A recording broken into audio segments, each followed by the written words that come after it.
Make sure you like, comment, subscribe. Let's get right into it. Let's go. MAGA Republicans attempt to silence the witness. Thank you. The chair now recognizes the gentlelady from Florida, Ms. Luna. The Centers for Medicare and Medical Services has proposed a new rule that would reinterpret the term lawfully present to expand taxpayer-funded federal health benefits, specifically Medicaid, Affordable Care Act healthcare coverages, and the Children's Health Insurance Program to DACA recipients.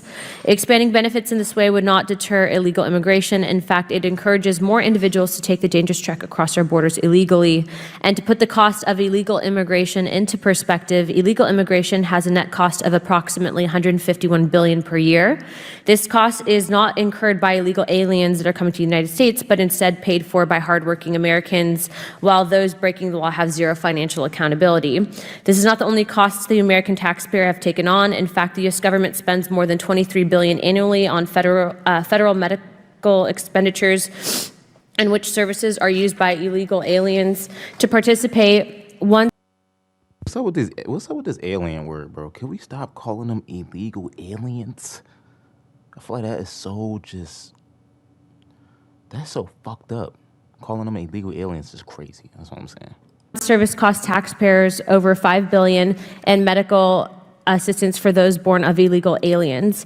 Even more concerning are the incentives that those exploiting birth tourism and international commercial surrogacies receive, which will only worsen our immigration crisis that we're facing in our country and defraud the American people. Dr. Montz, are you aware of what birth tourism is? I'm sorry, could you repeat the question? Are you aware of what birth tourism is? No. Okay, so birth tourism is when a pregnant woman will come to the United States, basically about to give birth, have their child here. They might not be a citizen and then ultimately end up leaving the country. Meanwhile, the child will receive citizenship status. But it's a huge problem in this country, mainly because what we're finding is other countries that are more nefarious, like Russia and China, are exploiting the system. Are you aware that some nations that are participating in these illegal activities in exploiting birth tourism and international commercial surrogacy practices are from Russia and China? Not aware of that. Are you aware that these two countries have long histories of anti-American espionage activities? I wouldn't have any knowledge about. You don't know that Russia doesn't like us? That's the question.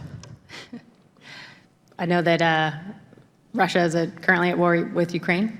So you don't like Russia, correct? Don't have any particular opinions that pertain to this hearing. Okay.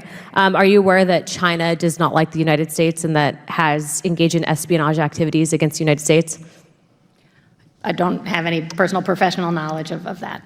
Okay. Well, I suggest you read Breitbart. Do you believe that allowing these practices puts the national security of the United States at risk? I don't believe so.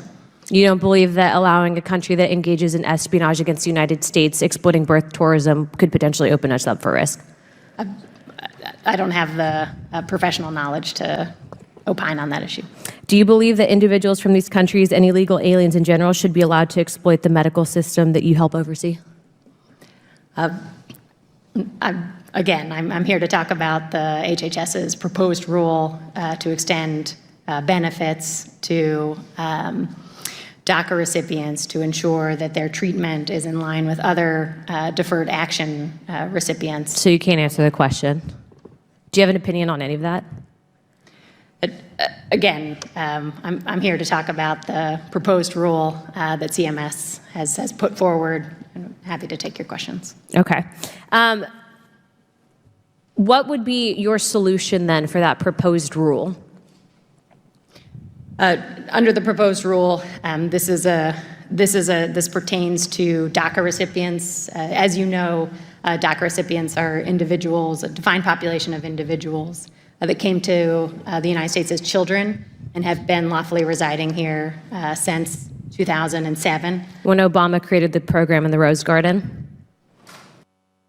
Discover Cloudinary Image, powered by artificial intelligence. I'm not familiar with that. Okay. Can you just briefly tell me about how Nancy Pelosi treated DACA recipients when given the option to make them legal? What I can talk about is the proposed rule. What we have proposed to do is further align our definition, HHS's definition of lawfully present with that of the Department of Homeland Security's longstanding definition. And what is that definition? That definition includes all individuals who are subject to deferred action. Okay. In my opinion, ma'am, you're obviously in charge of a very important program, but this program was created with the intent of making it political. And let's be clear, whenever they show pictures of DACA recipients, they typically tend to show Hispanic children, when in actuality it's more than just the Hispanic demographic. So I guess the question for you would be, you're in charge of a program that's costing American taxpayers millions and billions of dollars, and yet you're sitting here refusing to answer questions about whether or not that's fair or there's certain terminology being used for these programs. I guess my suggestion to you would be is that our rules that we have in place are in place for a reason. And ultimately what ends up happening is when you have these programs that are exploited, it does harm people long term. Chairman, I yield my time. Thank you. Thank you. The chair now recognizes the gentlelady from Texas, Ms. Crockett. It never ceases to amaze me what will come out of some of my colleagues' mouths. So it was suggested that you should read Breitbart, and I couldn't let it go. And so just for the general public, because I don't want anybody to believe that that's a good idea, I just got on Google, which if you have a cell phone, we can all do that. Breitbart News Network is an American far-right syndicated news, opinion, and commentary website founded mid-2007 by American conservative commentator Andrew Breitbart. Breitbart News content has been described as misogynistic, xenophobic, and racist by academics and journalists. So I don't know that that's where I want anybody to take their cues from, especially when they're trying to run this country. That part. And then let me clear up another little part real quick. DACA is political, is what I heard just now. Just to be clear, you've testified that DACA recipients are considered to be lawfully present, correct? That's correct. I've said that under the Department of Homeland Security's longstanding definition, DACA recipients are considered lawfully present. Right, they're not considered illegals, they're considered to be lawfully present. But lawfully present doesn't mean that you have the right to vote, correct? I would defer to my Well, I'll give it to you. Only U.S. citizens can vote. And so therefore, this idea that it's political or as if the Biden administration is about to rack up some votes is just another falsehood. In fact, all we continue to get is half-baked ideas and half-baked or half-lies or half-truths, whichever way you want to look at it. Let's talk about the half-baked ideas first, though. My colleague, Ms. Lee, brought up the fact that we're talking about expanding access to pregnant women and children, correct? in the Medicaid program, yes. Okay, and this is only in states that have extended Medicaid, correct? This is under the proposal, this would impact the 35, roughly 35 states who have chosen the option to cover lawfully residing pregnant individuals as well as children. Okay, so we're talking about pregnant women, and have you heard of the Dobbs decision? I have. Okay, all right, so we have a party that says, seemingly, what would Jesus do? Seemingly, that's how they govern themselves. And so they've decided that all women should just bear all the children and not have any rights to decide what they're going to do. And so even under this set of circumstances, they think that it's great that all women should just be pregnant, but they don't want them to have any access to health care.